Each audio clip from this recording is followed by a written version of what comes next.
Signature gatherers are stepping up their push to unseat Governor Gavin Newsom, and they believe they are well on their way to collecting the $1.5 million they need to trigger a recall election. And they're using the pandemic-related lockdowns to fuel their campaign. And Kyung Law reports it's not just Republicans who say the governor has gone too far or fallen short. The fuel for these mailers, for the volunteers trying to recall California's governor, frustration. I reached my final straw when I lost my job for the third time in November. Stacey Edwards works in restaurants, an industry devastated in the pandemic.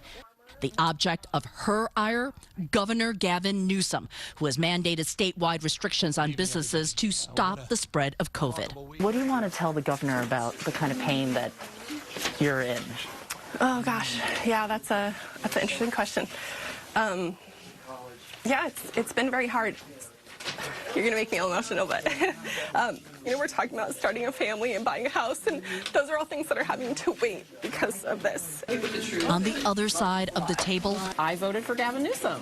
Andrea Hedstrom. She says she's a lifelong Democrat who so admired Newsom that she named her son Gavin. Do you blame the governor for the condition that the state is in?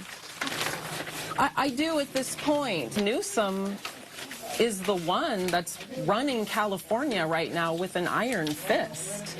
Looks like a good one. These Californians, seething after a year of shutdowns, have found a political outlet.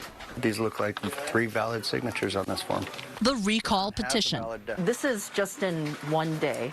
This is only part of one day. Petitions sorted by county, then delivered to be officially counted. Orrin Heatlie launched the Recall Gavin 2020 campaign, the 6th recall attempt. The other 5 failed to qualify for the ballot against the Democratic governor who won by a landslide in 2018. This is your 5-star spot for a smorgasbord of information. Public records show this recall is dominated by conservative donors. Money that pays for this radio program broadcast from the heart of liberal Los Angeles. It's Friday night at the French Laundry. That's a dig at Governor Newsom's blunder. Caught dining maskless at this exclusive restaurant while telling his residents to stay home. He's since apologized, but it's dinged his popularity. But with California's COVID case numbers dropping, Newsom is pushing to reopen schools, easing restrictions on outdoor dining, and opening the first joint state-federal mass vaccination sites in the country. And in a sign of Newsom's political strength, Do you have a lot of orders?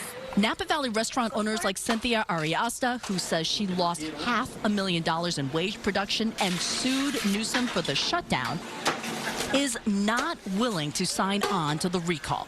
Who would take his place anyway? I would much rather see this as a real wake-up call that I've got some things to fix. The future belongs. The recall leader says his group hasn't backed a replacement. First up, getting enough signatures. We don't know who's going to take the seat. We feel very strongly that somebody more competent is going to take that position. That was Kyung Law reporting. Organizers have until March 17th to get 1.5 million valid signatures. So more than 1.8 million have signed petitions, but many of those signatures still have to be verified.